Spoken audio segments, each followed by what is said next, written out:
Okay, there's most of us. We don't have Josh on. Well, I would like to thank Richard Phelps for coming on, the master of computers, the magician. We're going to start calling him the computer magician. And right next to me is the lovely, inside beautiful, blondes have more fun, Nellie Harrington. And right next to her is Cynthia Jones. And another beautiful girl. We get beautiful girls. And right next to her is a talented Joshua Ellenberg. Eggenberger. If you think of an egg on top of a hamburger, it's all E's, but egg and burger. Eggs on a burger? Eggenberger. Like an egg on a burger. We got test the phone, Brandon? No. Okay.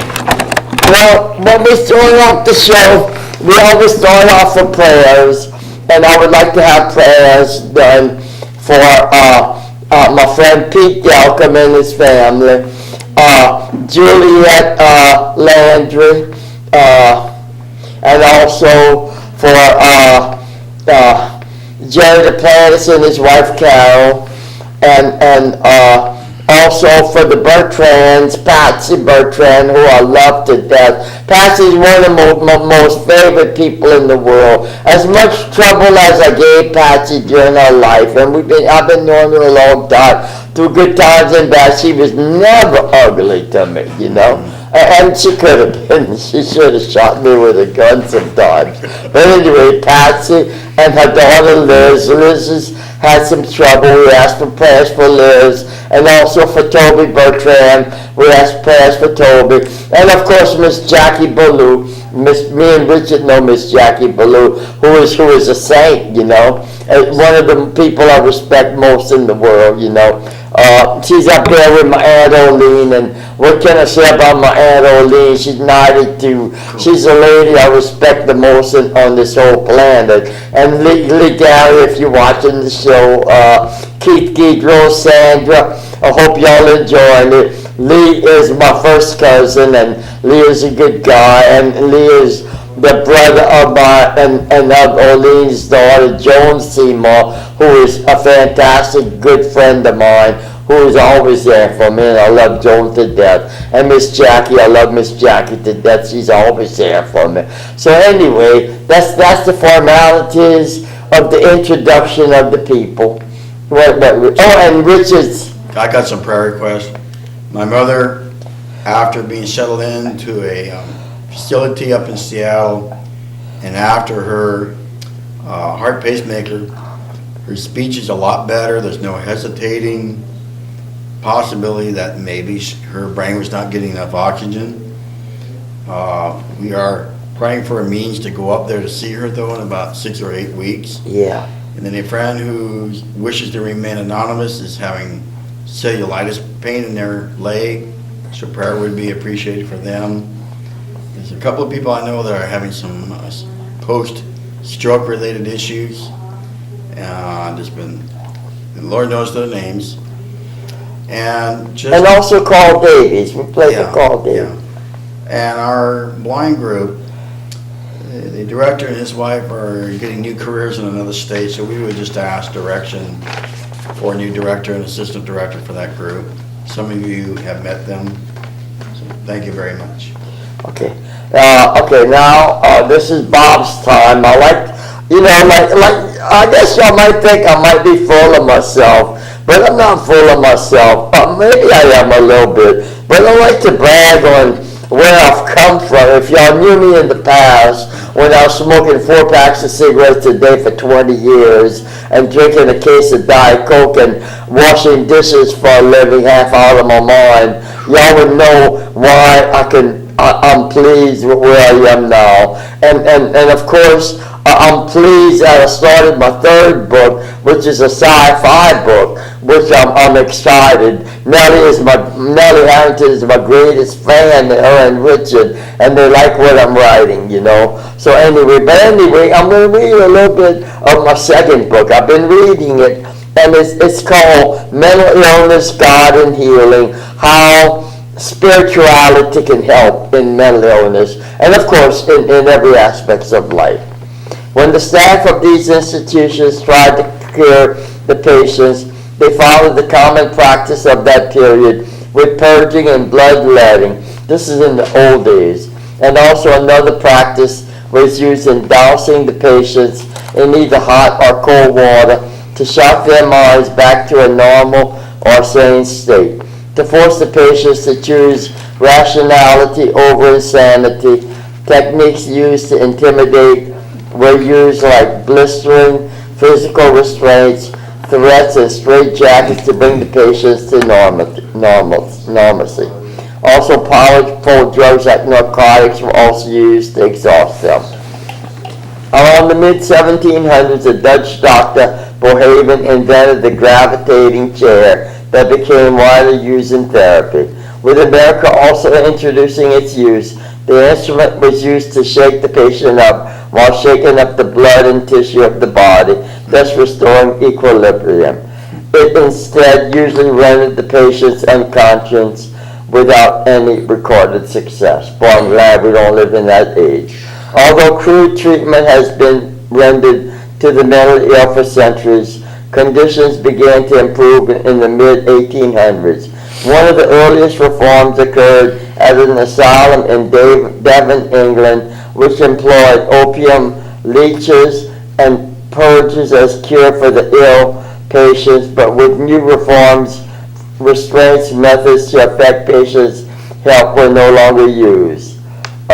One of the most significant reforms One of the most significant reforms was brought about by Philip Pinel in Paris at the Le Brasserie Asylum. During the year 1792, his hypothesis was that mentally ill patients would improve if they were treated with kindness and consideration. Filth, noise, and abuse were eliminated, and patients were unchained and provided with sunny rooms and allowed to exercise freely while no longer being treated like animals. The same reform was also tried by an English Quaker, William Turk, at the York Retreat in York, England in 1796. Turk stressed the importance of treating all people with respect and courtesy, including the mentally ill. In keeping up with this, Turk's reform retreat was a pleasant country house with a domestic lifestyle, allowing the participants to live, work, and rest in a warm and religious community, emphasizing mildness, reason, and humanity. So that's from my book, my second book, and we're working on getting it published. It's called Mental Illness, God and Healing. And I would like to read a little bit. Nellie asked me to read this, and I'm going to be reading about Nellie. It was around that time that I met Nellie Harrington. She came on our show. Richard Phelps was now co-hosting the show, and he assigned her as a guest. I was intrigued by Nellie immediately. She was not only very pretty and petite, but she seemed sincere and gave off good energy. As we used to say as hippies, she gave off good vibes. Nellie had been through hard times in her life and had even been confined to a wheelchair with a horrible skin disease. Nellie, however, is a fighter and a very intelligent woman. And to counteract the disease, she started researching it and studying the holistic way of healing. And she started using different herbs and holistic remedies. She was soon out of the wheelchair and walking. She started using only natural products in her soaps and washing powder, and was really cautious about chemicals and other products. And she came on our show to talk about the different herbs that are available and the natural cures for different physical and emotional problems. She has diagnosed me many times, and as I've listened to her and let her do energy work on me, she is a master of. My quality of life has improved. When I met Nellie, I was weighing around 200 pounds. After she put me on some supplements and herbs, I started to lose weight, and now 3 years later, well, this says I weigh in the low 160s. Right now I weigh 175. Since I have competed at lower weights in powerlifting contests with 5 different organizations, I have broken 35 state records. As I grow older and continue to compete, I know I will break more records. Nellie got me to the lower weight class with her guidance, and I say kudos to you, Nellie. Also, when I met Nellie, I had sores on both corners of my mouth, and they are now gone. Nellie is also a fabulous singer. She has as good a voice as anyone around, and I do mean anyone. She has been told that she sounds like the great Joni Mitchell. I would put her singing against anyone in the world. She has such an incredible voice, and she's an incredible woman. I know God has put the 3 of us together, me, Richard, and Nellie. She is now a co-host on our show, as well as her son Brandon is our director. Nellie brings a refreshing approach to different subjects, and is a welcome relief to have a female between us 2 males. We are kind of like an Oreo cookie, where Richard and I are the cookies on the outside, with Nellie being the cream on the inside, smoothing things between all of us. The show has improved with Nellie and Richard on board, and they have taken us in new and interesting directions. How do you like that? Which is true. That's true. There you go, girl. Thanks, Bob. Okay, Nellie. And Emily would agree if she were here tonight. Yeah, thank you. Yeah, we miss Emily. Emily we miss couldn't the be Emily. here. Yeah, Emily. Before we start the show, Nellie, what do you want? You want to start off, or you want to let Josh sing? What about if I just get into a few things and then we'll get them up here and let them do some Okay. music? Is that okay? Okay. This is going to be a special program where where Nellie has a lot of research that she has done, both her and Brandon, and we're going to be showing some things on TV, and we're gonna give it to you. Okay, Nellie. Okay, go, it's my go. turn. Yeah. Hello, everyone. Thank you, Bob, for having me. It's always such a privilege and an adventure to be here, and I learn so much every time I'm here, and I'm happy to share time with you out there, viewers. And we get a lot of good calls and a lot of good remarks, and people are really liking the show, so thanks for your input. It really helps lead us on. I'm going to start off, we're going to talk a little bit about the healing arts, the performing arts, and art, music, and I've been doing some drawings. The drawing back here is a stained glass heart-to-heart drawing that I did when I was feeling really particularly stressed out about a problem. So I said, well, I've got to find something, to put all that in. And I didn't think about it. I used these really wonderful crayons. They look like rocks, and they're made for little children, and they're made out of soy, and they're all natural.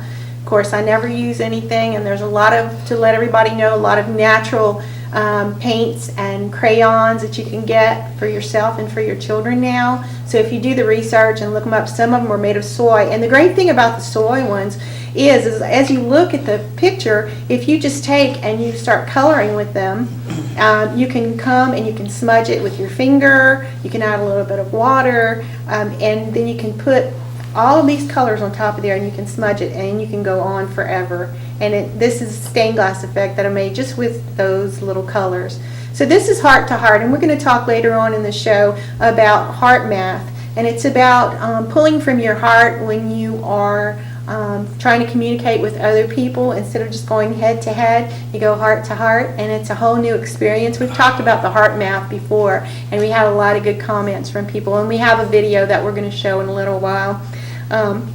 I'd like to talk just briefly about self-esteem. I've been working on my own self-esteem a lot lately, and I realized that a lot of my self-esteem that I was lacking in was tied to old memories. And so what I did was I said, we've all got our own share of things that have happened to us in the past, of bad memories and trauma and different things. So what I did was I started writing in my journal, and I said, okay, when I looked up the definition of self-esteem in Wikipedia, it says, self-esteem reflects a person's overall emotional evaluation of his or her worth. Encompassed beliefs of self-respect reflect those. I am worthy, I am good. Reflects in the person's behavior, not only towards himself, but others. And so I realized how a lot of my memories were tied to my self-esteem, and when I started working on that, I felt really good. So I would make myself focus on the good memories whenever I felt bad. And I would actually write them down. And it didn't have to be something, that happened in my family. It was a butterfly. It was a rainbow. It was a smile from my son. And I would just write these things and say, I'm grateful, and I'm grateful, and I'm grateful. And then I would write self-esteem on the other side of it. And when I would write things that were not so good, and I would say self-esteem, and I would look at them and say, when I am focusing on those things, I'm not projecting a very good self-esteem, not just for myself, but to others. It was a good little exercise to show me where I'm lacking in my self-esteem. And I think I'm a better person just because of the little exercise that I did, sitting up here trying to communicate myself of who I truly am to you. Next. Yeah. Next. Next. Yeah. This is a question that we've all on this path to get better and improve ourselves, right? I mean, when you stand still, it's good, but I like to focus on every day at least making some sort of step forward improvement, not only in my intelligence, but my physical being, my relationship to people. And the question that I came up with was, what was the last thing you tried to improve your mental health with, and how did it work? Richard, can we start with you? Organization. Okay, great. I woke up at an odd time last night, but had the energy to start organizing my tax records. I was assisted by my friend on the phone, and we just worked right through it, got rid of 90% of clutter. Wow, clutter's really And it just a good gave me thing a to good tackle. feeling to know that at least some of the clutter is getting organized, and I don't get upset anymore if I didn't get it all done at once. I Right. do it in chunks. And Little not- baby steps. Okay, Yeah. Bob, what about you? Well, like I've talked on the show the past few times, I started reading the Bible more, try at least half an hour a day. Plus, that has done wonders for my calmness and my peace, and I'm at a lot of peace lately. Of course, I've still got a lot of work to do. I got bugs in my house I gotta clean up, and my house is kind of a mess, But besides that, I guess spirituality my spirituality has helped me tremendously. Great. The last thing I did was that I was having a lot of headaches, a lot of stress. And so I said a prayer. I said, God, would you please guide me to something that will help me with this? And I got on the internet, and as always, he spotlighted. I just went to a place and typed in, and I found I like to say I pinked myself out of the stress, because it was some Himalayan pink sea salt. And I soaked in it, and it was wonderful. And so that was one of the things, I did, that as I soaked in it, I felt my stress just like drifting away. And then I thought, that I'm going to start creating heaven on earth for myself. And that's going to shine outwards to everybody that I come in contact with. I'm not going to wait. I'm going to start, creating a little piece of heaven for myself every day. And the Himalayan pink salt was just one thing. And believe it or not, adding some hawthorn in, I haven't had a headache, and I've suffered with those all my life. And so that was the good thing that I did for myself. What about y'all? What have y'all done? Oh, me, let's see. I make hula hoops, and I made a really awesome batch of henna. Oh, Batch of That was what? good. henna. A batch of henna. What's that? It's Indian ink. Oh, okay. Okay. That's nice. It's a stain. It stains your hands and you draw designs. Okay. And it stains for like 2 weeks. Temporary tattoo. Yeah. So I do artsy things when I am sad. Yeah, well, I know y'all two are both very, very creative people, man. Oh, yeah. Try to be. And we love having y'all on the show, man. Well, thank you. We love being here. Thank you. Yeah, thank What do you. you do? Math. Well, in the past few months, a few months ago anyway, I got some banjo music books that I used to own. I lent to somebody 7, 8 years ago. And you got them back. I did not get them back. I bought new copies. Oh, okay. And it's so worth it to have all these songs that I used to practice but I didn't memorize.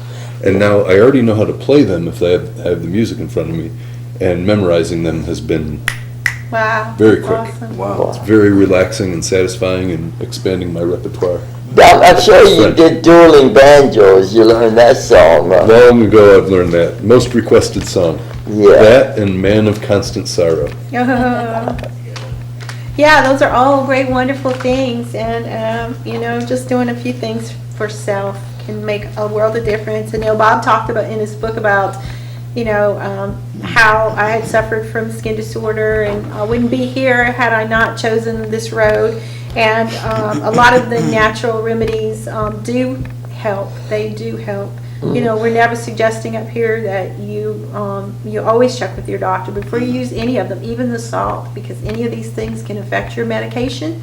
It can amplify it or it can lessen it. So And we always want you to take your always medicine. check with your doctor first and take your medication. These are only things that we do on this to help ourselves, enable Mother Earth and plants to embellish our lives, but it is never a substitute for your doctor, okay? So make sure you check with him first before doing any of these things. Some things can even raise your blood pressure, so we always want to make that clear. We talked about, we had this conversation actually about using things that aren't so good for you. And I've been there, I did that in the past, and of course that was quite a while back.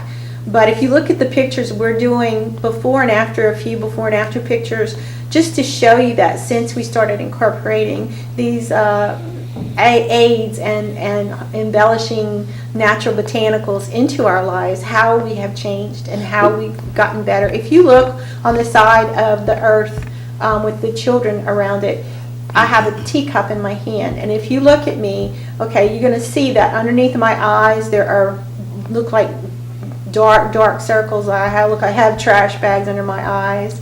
On the other side of me in the red top, you can see how much weight I was at, about 155 pounds in there, and I'm only 5 feet 2. And so if you look on the other side, this is way after I've really gotten into using some of the natural remedies. My skin, you can see the bags are gone. The middle picture, I'm down probably to about 125. Yeah, you look great. You look great. On the other side, these are clients of mine that come to get their hair worked on. And what I do is a lot of the chemical products have plastic, and they coat the scalp, and sebum builds up, and so they come and I work with them, showing them how to use natural products and everything, and you can see the before and the after pictures of what their hair looks like. So we just want to say, if you can put up those pictures of Bob, Brandon, before. This is Bob before. If you can look and see it, Bob. This is when I first met Bob, and Bob was actually losing his hair at the top. It was all brittle and breaking off. He had a big patch. He was getting what I call the old man syndrome, where no hair on the top and just around the ears. He was on his way to that. And if you look, you can see the color of his hair. But this is after we started working with Bob. Look at his face, look at his hair, every strand separating. His eyes are brighter. A lot of his under chin has starting disappearing. So we just say, the proof is in the pudding, and if you want to see the evidence, I think a picture is worth 1,000 words. All right. And we talked about, the harsh realities of using things that aren't good for you. In the picture where I had the bags under my eyes, I'm going to confide in everybody and let them know that I was drinking quite a bit of alcohol. And it wasn't really hard alcohol, it was mainly beer. and wine and different things. But I had way too much, and you can see that after I stopped, the difference. You could just literally see in the picture. But we all do things to escape the harsh realities of life. And when you realize, I think that a lot of that sort of behavior and addiction and these things are to escape the harsh realities. Just the realization of it for me was, wow, I never even thought about that. I just did it because it was what other people did. It was what my parents did. It's what my friends. But once I came to that conclusion of, I knew I was really harming myself, but I didn't know how much until I didn't have a drink for a whole year. And I looked back at my pictures before and after and saw how the alcohol had poisoned my mind, not only my mind, but my body and my ability to make my decisions. And I didn't think I was drinking that much, but when I looked back, I saw it really was. And so I just wanted to share that, these things, art and music and using these natural botanicals. And once you get your mind clear and it starts getting clearer and clearer and you look up and you go, wow, I have such a wonderful brain. I'm so intelligent, but it was all masked. It was really all masked by those things. And so I'm really proud of the fact that it's been a year, since I've chosen that road to deal with any realities. And I'm making my own realities now that are a lot kinder. I had seen this thing about, we talked about Brandon is a wonderful, wonderful chef, and we're doing this series. We're doing segments of things here at AOC, which is so fun. But also at home, our love is cooking. We share cooking. It's like our therapy. And we have been doing new recipes because we went gluten-free. I found out a lot of my illness was due to gluten. And once I stopped the gluten, it was a challenge because I had cooked as an Acadian chef for years. So I was like, oh my God, how am I going to do this, And so it was a challenge, but we got it down now. And so we would like to just show, can you show the video of Brandon chopping? He was chopping up, today it was ginger, and he was making some stir fry, and the smell in the house was incredible. Wow. Look at this, how healthy. But I tell you what, he said the smell was an attack on the senses. Can you put the, no, go back to the pot of stir fry. There he's chopping. He's chopping up some ginger, and oh my God, ginger is so wonderful for you. Ginger is good for so many things. It's anti-inflammatory. It helps with menstrual cramps. It just, the list goes on and on and on, and it just takes a little tiny bit. And everything that he has in here is, there's some fresh garlic, as you can see, all the vegetables. There's some bok choy. There's some, but it's so full of flavor, So the kitchen sink at it. That's right. He threw the kitchen sink. So we have a lot of fun. So talking about gluten-free, anybody that does not know what that is the gluten in wheat, like barley and those like white flour. They have wonderful flours that now are gluten-free. Rice flours. I made a gumbo, and everybody said this is even better than the other way because the other gumbo gives me indigestion. It's heavy. Some people are just intolerant to the gluten and they have mild symptoms. Mine, I'll tell you what I did. A friend of mine gave me some dandelion coffee, and I loved it. So I went to the store and I was going to buy some more, and they had some hazelnut. And it's made out of different things. And so it's really healthy. And I was in a hurry, and I picked up a box of the hazelnut, and I got home yesterday and I made it. And about 5 minutes later, I had a pain in my chest. And I said, oh my God, I haven't felt that in a long time. I got some gluten. And sure enough, I hadn't read on the box. There are many wonderful gluten-free foods out there. Like I said, flours. And Bob went gluten-free and lost a lot of his stomach, started going down. And I'm not fat now. No, Okay. and my stomach went way down. It was the only time I could get rid of my stomach because I was so bloated because I was having the reaction to the wheat and all that. The breads are really good. So anyway, I just wanted to share about that. And Josh, you want to come on up and do a song? Sure. Josh Hagenberg. Hagenberg. Eggenburger. It's like eggs on a burger. Hagenburger. If you think of a cheeseburger with an egg on top. Good. Are you gonna sing, Josh? Are you gonna sing, Cynthia, with him? No, Okay. I can't do anything today. Look, you gotta squeeze in here. There, you miss Look, you it. can get back in the chair. Listen, you go sit over there and let Oh, I Josh. thought they, There's no camera over there. oh, that one's pretty, yeah. Yeah, we should have put that one off. I didn't even So see you Right. it. think I can do arms? Okay. You Yeah. can't, we can switch out and put you on that chair. You want that chair? This is good. This is good, Joe. No, This is No. good. That's all right, yeah. we'll- It's kind of hard sometimes. Next time. This is a song that's by a gentleman named Scott Vestal. He's a banjo maker, banjo player, and this song is the only piece of his music that I know, but he designed a very clever banjo on which the fifth string, instead of meeting its tuner right here, passes all the way through the rest of the neck and is up here with these other ones. So my thumb doesn't get caught on this, but if there's a little string end sticking out of here, I will prick my finger on it. And so I'm really looking forward to playing one of his banjos. But this is his song called By Stealth.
You can send donations for that new banjo to 317 Gilboa Avenue, apartment 110J, 70506. Can you tell us a little bit about Sorry. this banjo maker? I mean, is he That's still all I living? know about.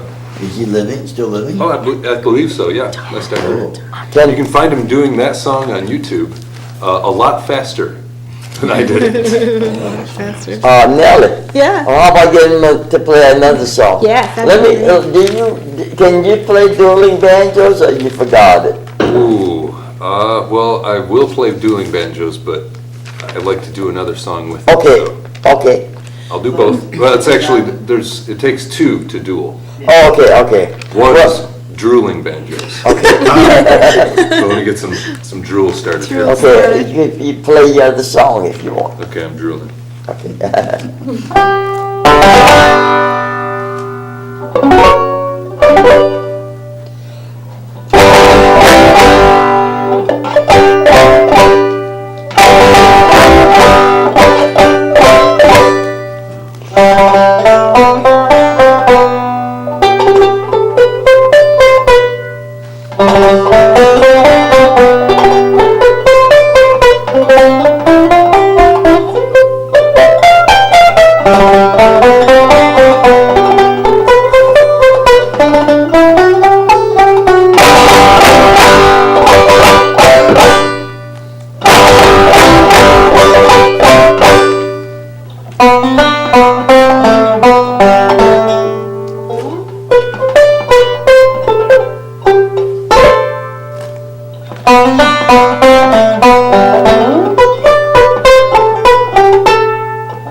best musicians we've ever had on this Well, show, thank John. you. That was Master musician. That was number 99, sung by a friend of ours in Illinois, Javon is his stage name. Javon.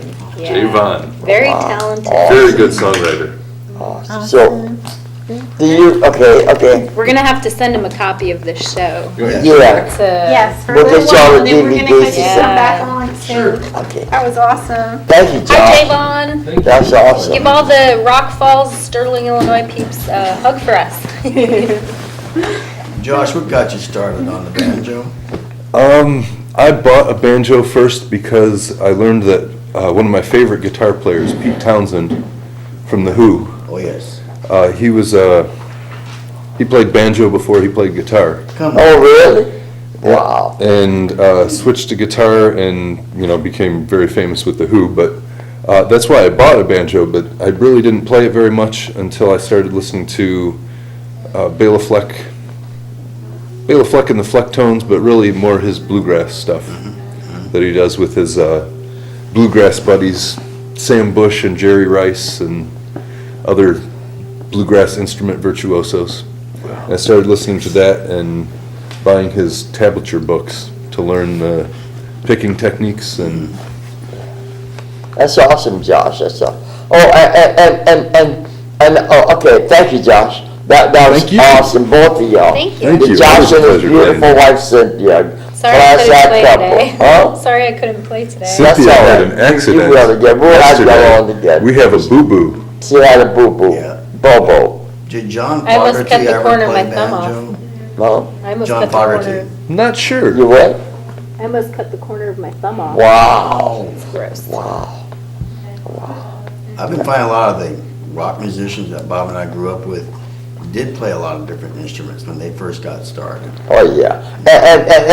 And ladies and gentlemen, the reason we have music on the show, we've incorporated, because music, for anybody, music has a soothing effect. It changes the whole countenance of a person's being, I guess. I listen to music constantly. Richard and Nellie can tell you that. And it really makes you feel good, We're not talking about the crap that's out there, the gangsta killing, rap, and all that crap. Well, But we're talking about regular music, If the music has enough bass, it can even help with constipation. Okay. But they are finding out. Of course. Funny you mentioned that. They're finding out that stars are emitting musical sounds. If it's brought down to our octave range, they just found that certain stars It's just patterns have a and sound. melodic That's amazing. sound. That's why. Also, they're putting out fires with sound now. Oh. They can sound a fire out Wow. by throwing a sound wave at it. Oh, really? I just heard a podcast of it. That's amazing. A fire extinguisher with bass. A fire Yeah. extinguisher made out of bass. Yeah. It's like a portable sound machine and just Right. puts it out. Well, It sounds really tangible. which goes to show you sound and music are an important part of our lives, And that's why we incorporate it on the show. The picture that you see in the back of us, of course, is the famous space, speaking of stars, of Howie Mandel. And when I first started researching about celebrities having mental challenges, he was one of the first that I found and sort of became a mentor for me for dealing with my post-traumatic stress disorder and other issues that I was having. He became a bright light to me, and I thought about no matter what he suffered through, that it doesn't stop him. He just goes right ahead, and there are very many stars if you research that have mental problems. But I found a picture of Howie with Nami. And I'm going to let Bob talk briefly in a second, ask him to talk briefly about the NAMI and the services that it offers, but he was there with a picture of him on the NAMI website, and he was talking about his issues. And when he was younger, of course, he has a fear of germs. He can't touch handrails. He couldn't tie his shoes. This was a story that I read about him. when he was young and in school. So he got picked on a lot because his shoelaces were always undone. So the kids thought he just couldn't learn how to tie his shoes because they were always dangling. When the fact was he knew how to tie his shoes, but he couldn't touch them. So he went through a lot of pain. He said that I think he built a whole house behind his house where he goes to stay when his children are ill. He has to wear a mask. So he really has suffered, but now he is speaking out about it. He's come out about it. He's created humor around it, but he is attempting to reduce the stigma of it, because even though people, struggle with this like us, we all have different issues, is that, he is using his talents to help people understand that mental disorders are no different from having diabetes or having heart problems or having any organ in your body misfunctioning. The brain is just the same. And so, Bob, you want to talk a little bit about the NAMI? Yes, first of all, we're having the NAMI convention this Friday and Saturday in New Orleans. I'm going with Denver Nobles and his wife Rosa. Me and Richard are going. And of course I'm gonna set up a booth over there to sell my books, but it is, and also I would like y'all to say prayers. I know we go out to 500,000 homes. Say prayers for Denver and Roseland, that they'll be all right and that they'll be well to make the trip, and that we'll all have a good time and we won't have any trouble. And this is a meeting, and also Emily Welch. Emily's coming too. Emily couldn't make it, but we asked for prayers for a safe trip and everything.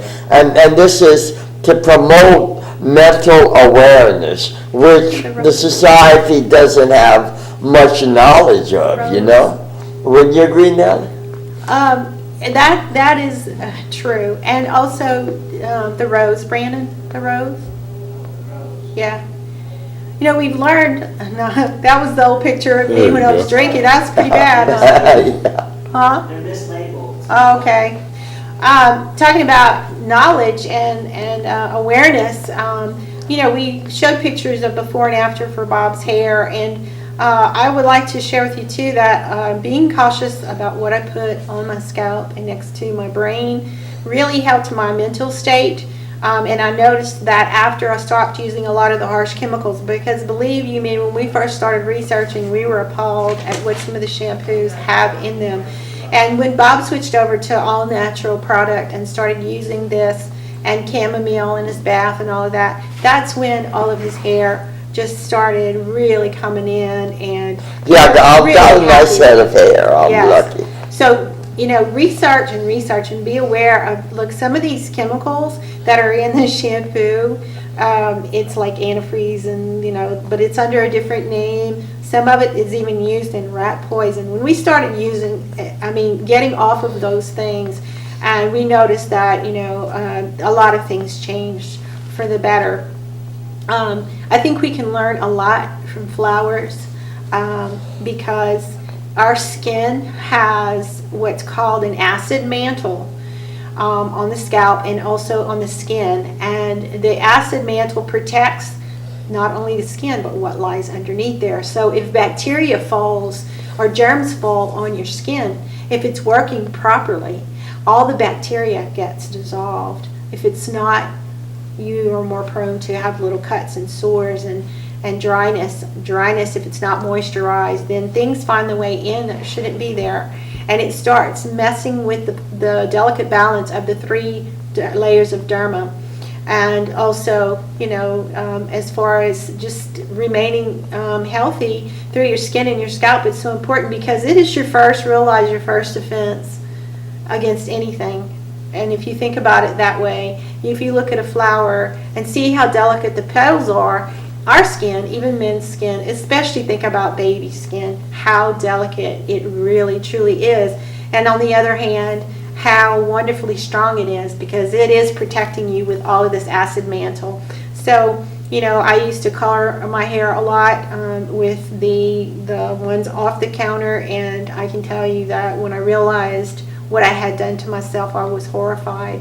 And so it took me a lot of years to repair the damage that I had done. It's what you can't see that is sometimes the worst.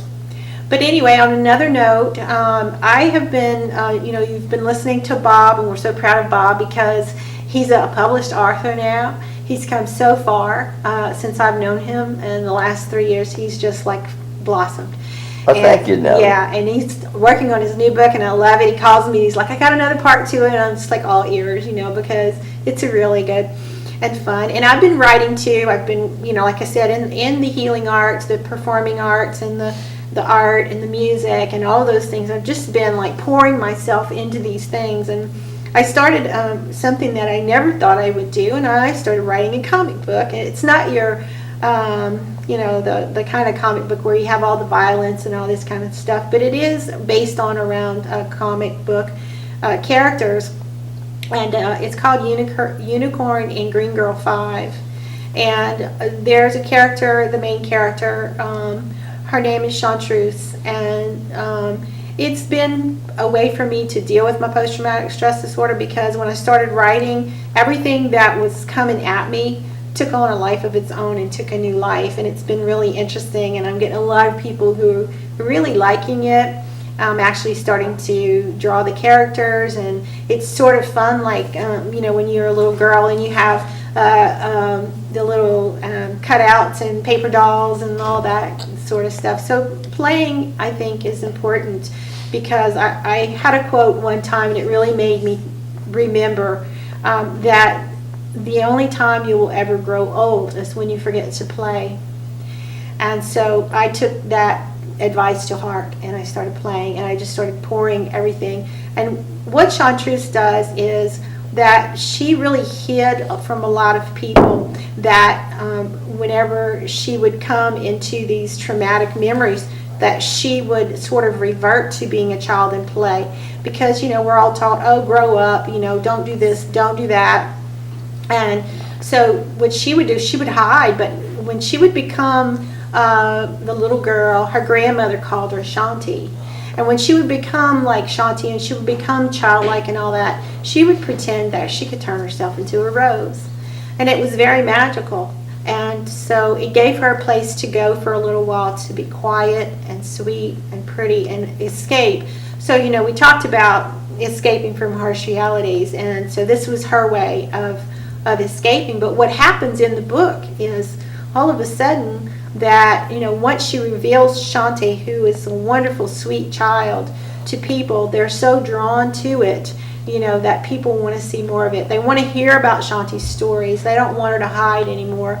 And so that's the symbol of the rose to me. Is a lot of my journey, when I grew up, we were exposed to a lot of harsh chemicals from the plants where we lived, and my dad suffered. My family suffered a lot, and so it's all about chemicals and learning. But the flowers have taught me so much. When you read about flowers and their role about being, the pollinators and all of that, and you turn into being a nurturing person, and you focus on your basic goodness and your kindness. And so this is kind of where the book has taken me, and I'm really excited about that. Brandon, can you put up the little Shanti character? And I'll show you what I created. There she is. That's Shanti.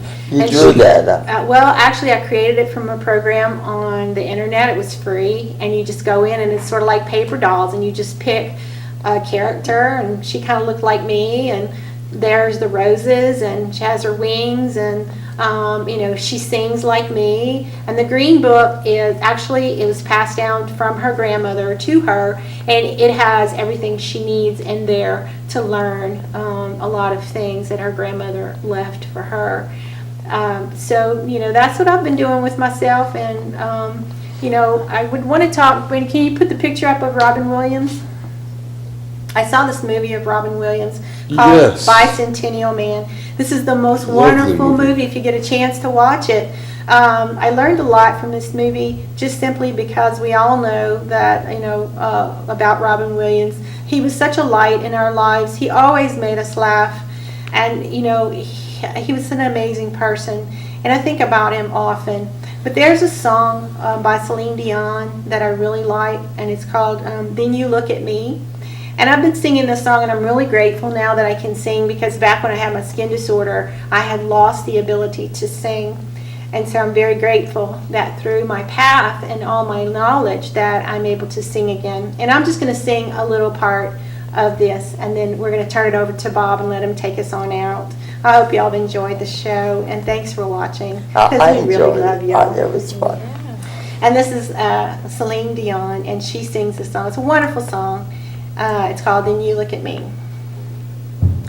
Laugh and cry, live and sigh. Life is a dream we are dreaming. Day by day, I find my way. Look for the song and the meaning. Then you look at me, and I always see what I have been searching for. I'm lost as can be. Then you look at me, and I am not lost anymore. Thanks. Thank you, Nellie. Thank you, Nellie. That was good. Beautiful. Awesome voice. You know, like in this show, we try different things, and you know, Nellie wanted to had a lot of good information to share, and she did, and we hope y'all enjoyed it. 1 minute. A little longer. We hope y'all have enjoyed the show. And Josh and Cynthia, thank y'all for coming on. Josh, Y'all you were wanna awesome. play- you want to play another song? But the show always flies so fast. Yeah, there's still a minute. Josh can come play. Okay. Get those moving. The fastest song. Oh, you can sit right there. Good. Oh, Love you it gotta move closer, over. Josh. Do the banjo in 1 minute. Okay, but Josh will lead us off. There we Miss go. Jackie Ballou, I love you. You fantastic. Patsy Bertrand, love you, Liz. Toby, everybody. We miss you, And Emily. Jen and Rachel, See you next love week, y'all. Emily. See y'all next weekend, Emily. Emily, we hope you're all right. Fastest bluegrass song in the Midwest. All Okay. right.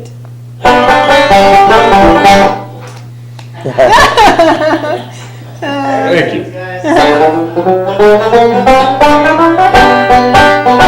Dancing. Randy, come together. Come on. Come on. Come on now. Okay.